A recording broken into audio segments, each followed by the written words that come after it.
Hi, I'm Melissa Griffin, contributing editor at Healthcare Packaging. Regulation EU number 536/2014 on clinical trials, which is a binding legislative act for each member state, overruling national law, is coming into force on January 31st to simplify clinical trial preparation and activation. With it will come many changes that will impact the clinical sponsor's preparation, submission process, and administration methods. On an XTalks webinar titled How to Avoid Significant Delays in Multi-Country Studies Due to EU 536/2014 Clinical Trial Regulation, Elvin Thailand, Director of Industry Strategy at Oracle Health Sciences, explained that this regulation is switching the emphasis from the first country and site approved to the last country and site ready. This will be done through submitting 1 to 2 submissions through a clinical trials information system to simplify outreach to European regulatory agencies across countries. The downside of this method, as explained by Thailand, is that it will require more time before clients can begin enrollment by about 2 or 3 months, as the new regulation will not allow the selection process and the activation process to run in parallel.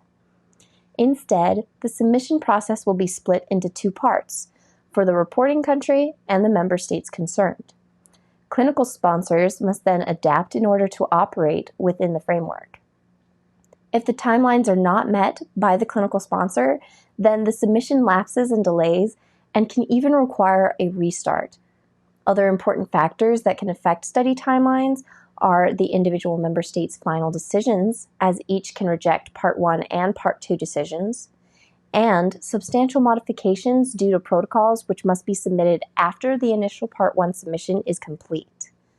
Though the webinar experts explain that individual Part 2 applications can be submitted at different times, based on the amount of information available for the desired sites, but only after the conclusion of the Part 1 acceptance.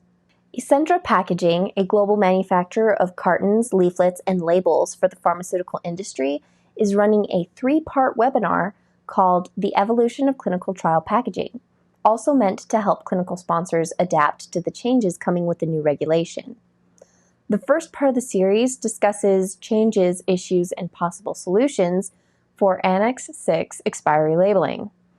Annex 6, Chapter 9 of the EU 536/2014 Clinical Trial Regulation stipulates that the expiration date is required to be printed on the label.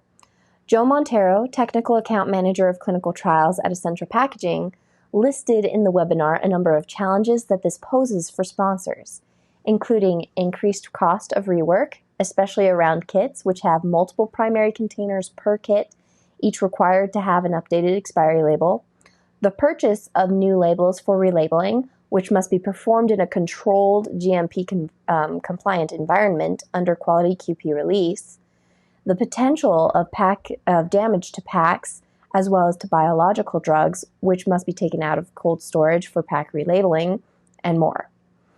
Montero explained that the industry has been proactively searching for and providing guidance on potential solutions to these challenges, though he points out that no one solution will be a fix-all. Oftentimes, sponsors will need to apply multiple solutions to fit their needs. A number of these solutions are also still under consideration and have not yet been accepted by the European Commission.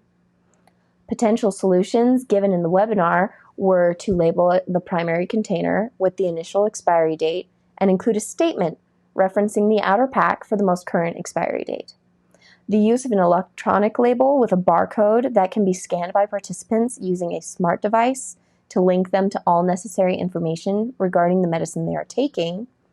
Operational strategies such as limiting the batch sizes and the use of just-in-time labeling, which would then entail keeping supplies at a central packaging site and printing labels with the expiry date just prior to distribution, and having labels supplies based on countries and regions, meaning alternative packaging arrangements with an EU-only supply of products that are labeled with the expiry date.